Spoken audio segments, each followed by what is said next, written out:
오늘 구역 임원 주간 예배로 모였습니다. 옆에 오신 분들과 같이 인사 나누도록 하겠습니다. 행복하게 웃고 삽시다. 행복하게 웃고 삽시다.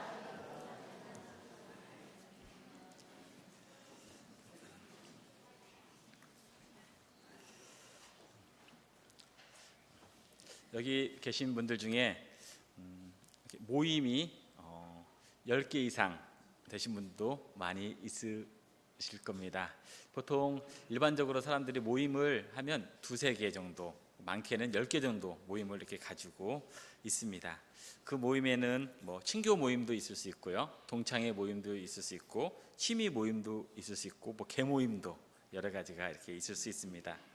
이런 처음 만들었던 이런 모임들이 현재까지 잘 이루어지고 있는지 아니면 중간에 사라졌는지 그런 모임들도 있습니다.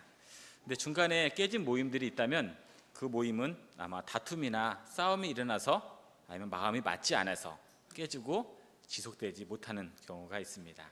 그런데 처음 모임을 만들었던 그 모임이 지금까지 잘 지속된다고 하면 거기에 참석하는 사람들이 책임을 갖고 참석하기도 하고, 또는 그 모임에 있는 모든 사람들이 한 마음이 되려고 노력할 때 그렇게 지속되기도 합니다. 또 그 모임이 뒤에서 보이지 않게 수고하고 헌신하고 연락하는 사람이 있기 때문에 그 모임이 끝까지 잘 지속되기도 합니다. 이런 모임은 재미도 있을 것이고 즐거움도 있을 것이고 앞으로도 잘 유지될 것입니다. 우리들이 만나는 모임, 우리들이 참여하는 모임에는 교회가 있고요, 또 교회 안에 기관이 있고, 또 그 안에 구역이 이렇게 있습니다. 우리 안에 있는 공동체, 교회와 기관과 구역이 정말로 즐겁고 행복한 모임이 되었으면 좋겠습니다. 이런 행복한 공동체를 꿈꾸는 한 교회가 오늘 본문에 등장을 합니다. 그 교회는 바로 빌립보 교회입니다.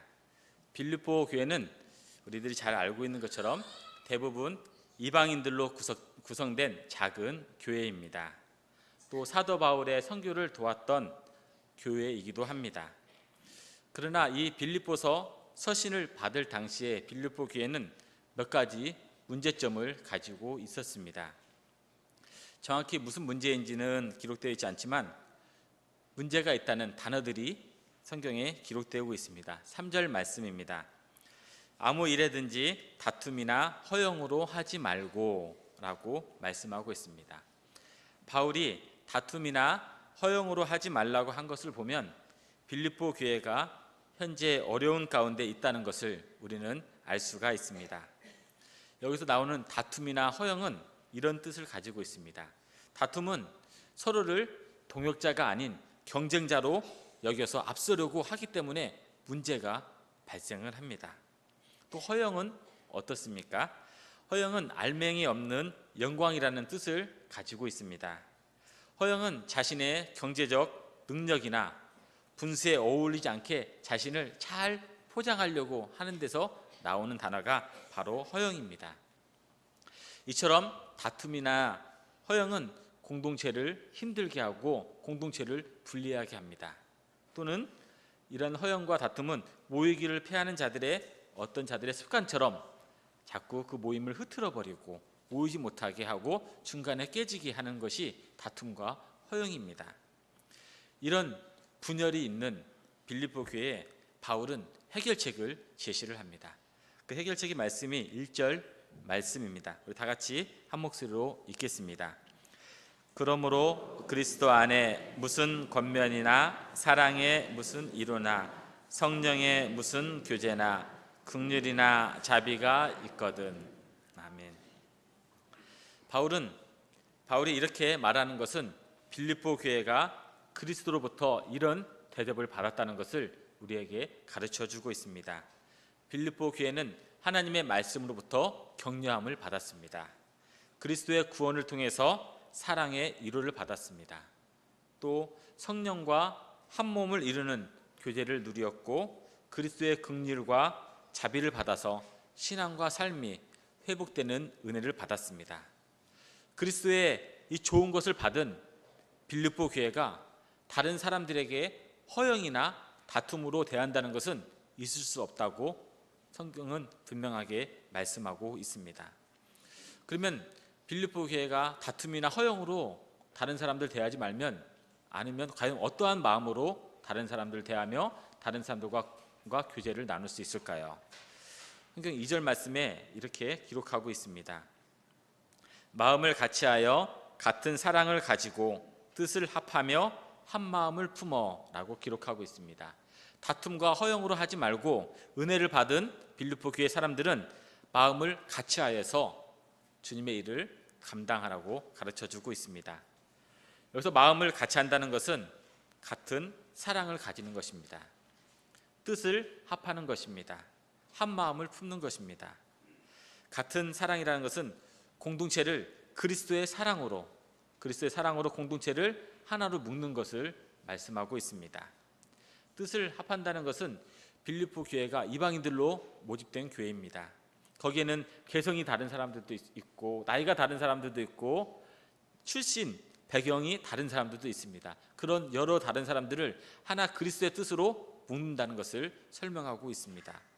또 한 마음을 품는다는 것은 교회가 한 마음을 품는 것은 딱 이유가 하나밖에 없습니다. 그것은 뭐냐면 하나님의 영광에 목적을 두고 나아가는 것을 말씀하고 있습니다. 이렇게 마음을 같이 하는 것, 같은 사랑을 가지고 뜻을 합하며 한 마음을 품는 이것을 본문은 한 단어로 소개하고 있습니다. 그 단어가 바로 겸손한 마음입니다. 이런 겸손한 마음을 가지고 일을 행하라고 성경은 우리에게 가르쳐주고 있습니다. 이런 겸손한 마음을 가진 한 분을 소개하겠습니다. 오늘 읽은 본문 아래 말씀에 7절 말씀에 이렇게 기록되어 있습니다. 그는 하나님이시지만 자기를 비워 종의 형체를 가지사 사람들과 같이 되셨고 라고 설명하고 있습니다. 사람들과 같이 되셨고, 예수님께서, 하나님이신 예수님께서 그냥 사람들 가운데서 잠깐 오셔서 스쳐간 인연이 아니라는 겁니다. 예수님께서는 사람들을 구원하시기 위해서 사람들의 삶 가운데 깊이 스며든 겸손한 마음을 보여주신 분입니다. 그 겸손으로 인해서 하나님이신 예수님은 완전한 인간이 되셨습니다. 그래서 많은 사람들에게 겸손의 모습을 보이셨고, 그 겸손의 모습을 지금까지 성경을 읽는 많은 사람들이 예수님의 겸손의 모습을 보고 그리워하고 있습니다. 여기 계신 분 중에 회사에서 직장 다니신 분도 계십니다. 2016년도 시작할 때 회사에서 각자 가지고 있는 목표가 있을 겁니다. 어느 그 전남 한평에서 이런 시무식을 열 때 군수님이 이런 얘기를 했다고 합니다.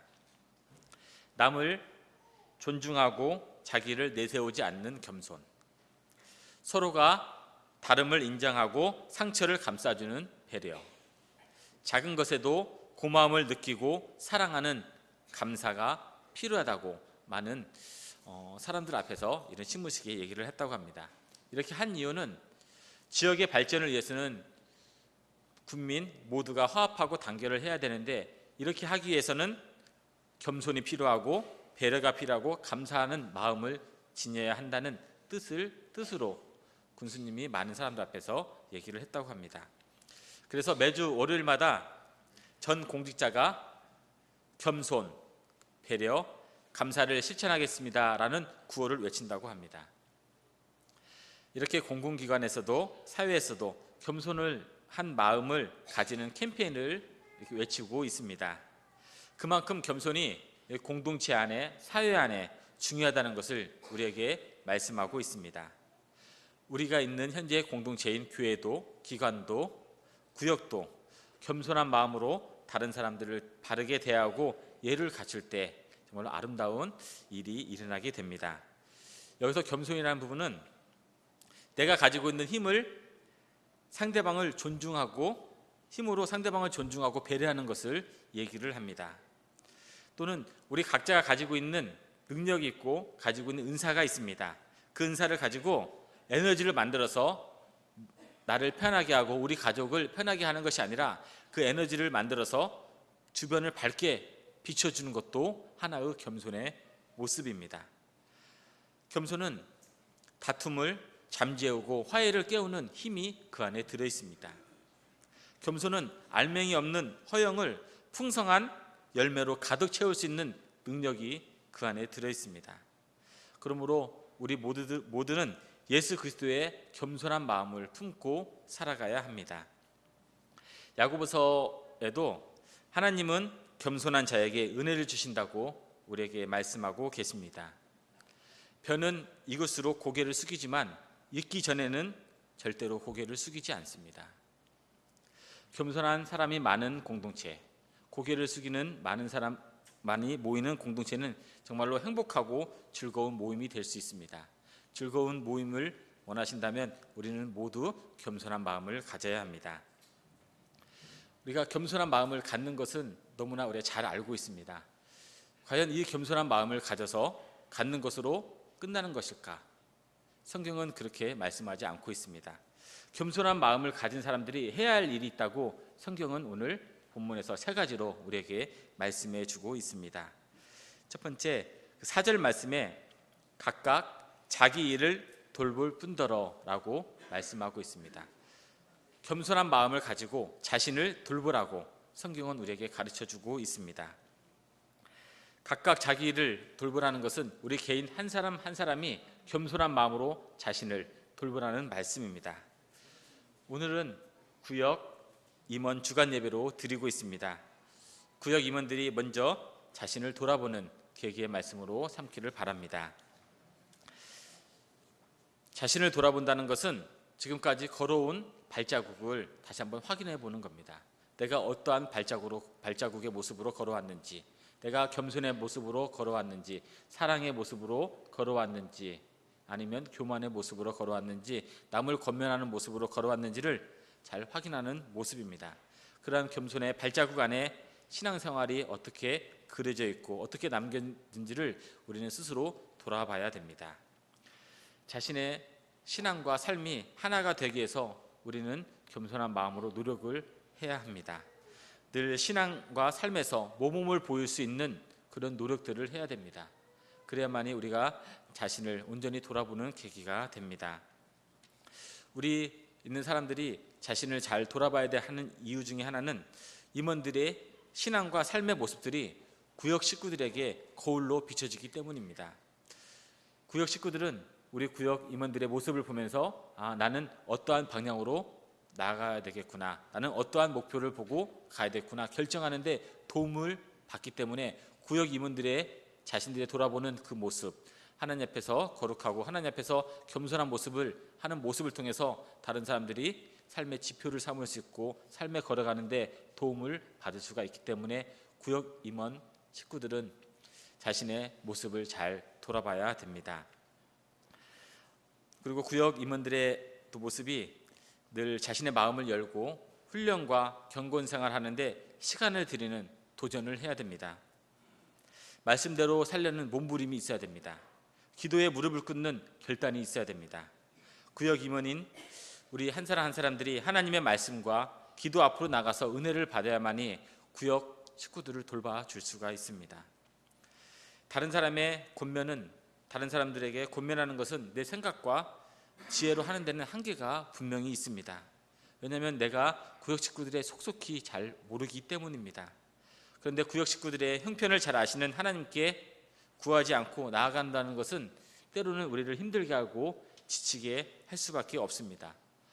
구역 임원들이 먼저 자신을 예수님 앞에서 돌보는 노력을 하여야 합니다.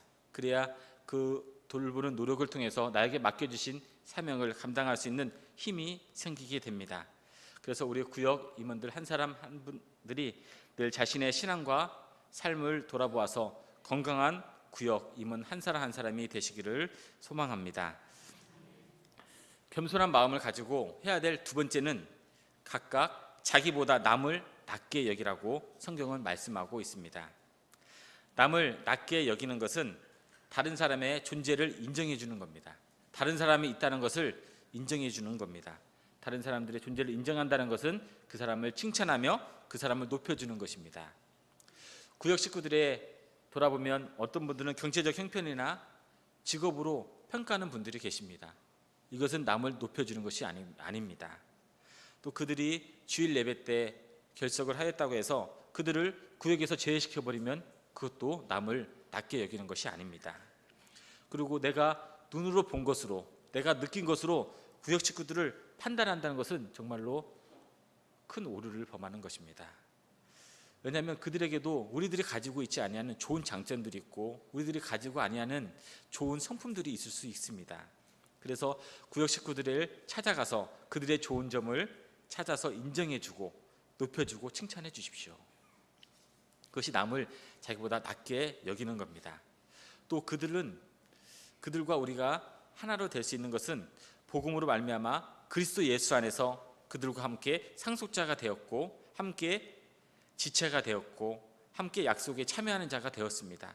우리와 함께 그리스도 안에 있는 함께 된 자입니다. 그런 자들을 우리가 주일날 결석했다고 정죄하고 나보다 경제적 형편이 안 좋다고 나보다 뭐가 부족하다고 그들을 무시해서는 구역 임원으로서의 사명을 온전히 감당할 수가 없습니다.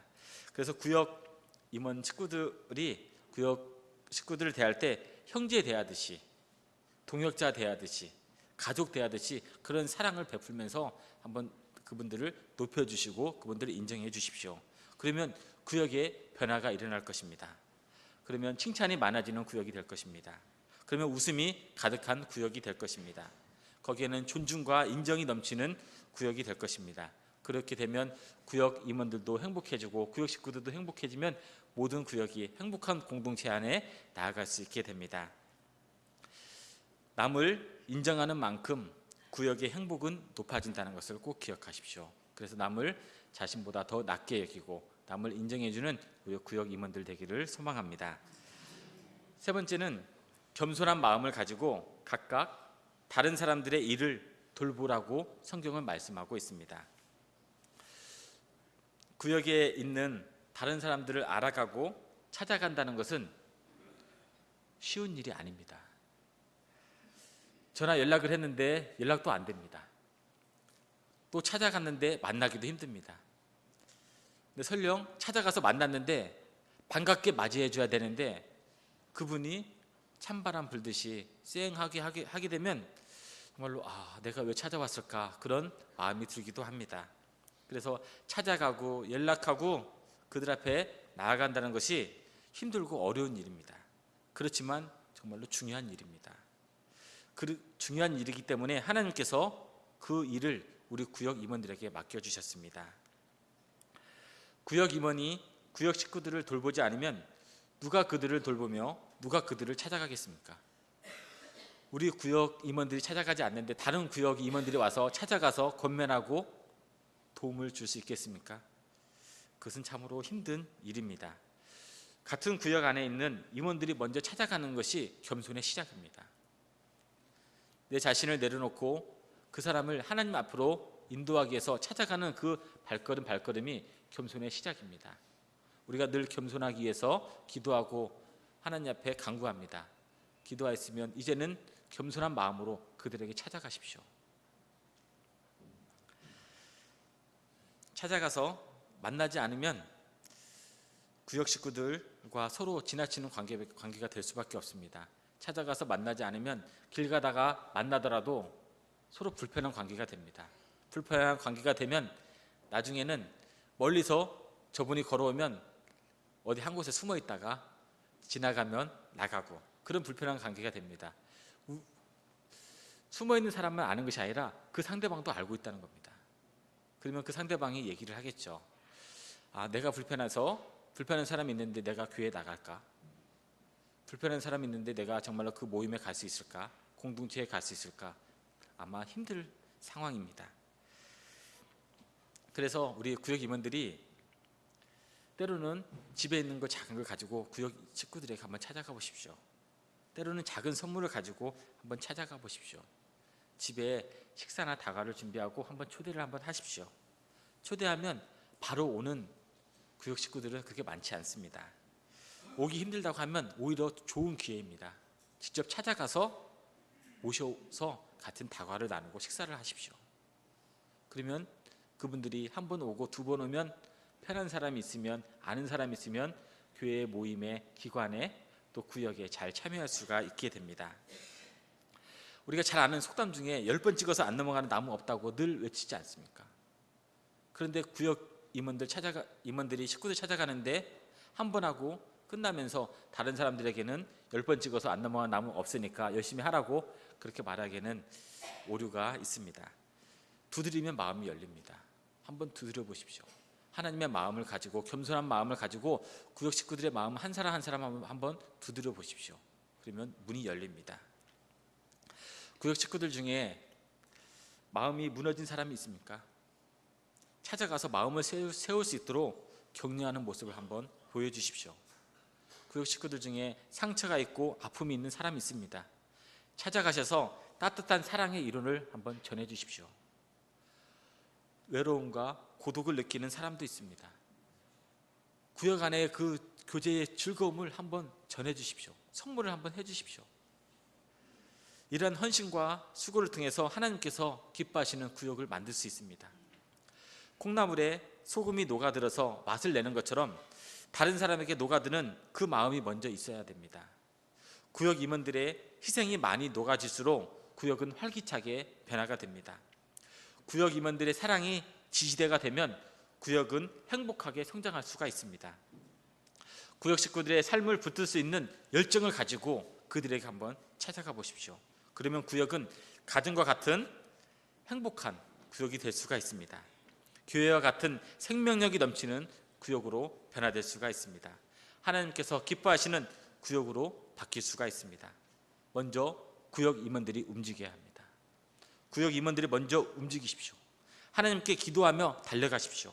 달려가는 그 발걸음을 인하여서 구역은 행복한 공동체가 될 수가 있습니다.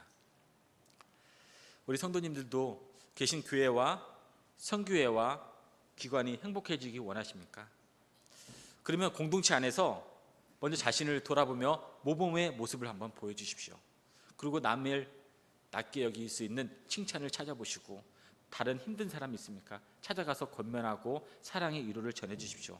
그러면 그 한 사람의 헌신과 수고를 통해서 그 공동체는 행복한 공동체로 나아갈 수가 있습니다.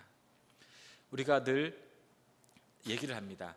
저 사람이 하겠지, 저 사람이 하겠지. 그 얘기는 나도 안 하고 너도 하지 말라는 얘기밖에 안 됩니다. 그러지 마시고 구역 임무로 세워주셨습니다. 먼저 움직이십시오.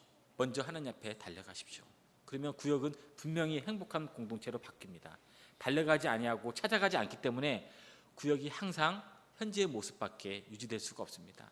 행복한 공동체를 원하신다면 문을 두드리고 찾아가십시오. 그러면 하나님께서 도와주시고 붙들어 주십니다. 하나님께서 도와주시는 그 도우심으로 인하여서 모든 구역과 성도님들이 하나님께 영광을 올려드리며 또 교회에는 유익을 주며 모든 성도가 행복한 공동체를 지향할 수 있는 우리 동인의 구역들이 되기를 예수님의 이름으로 소망합니다. 다 같이 기도하도록 하겠습니다.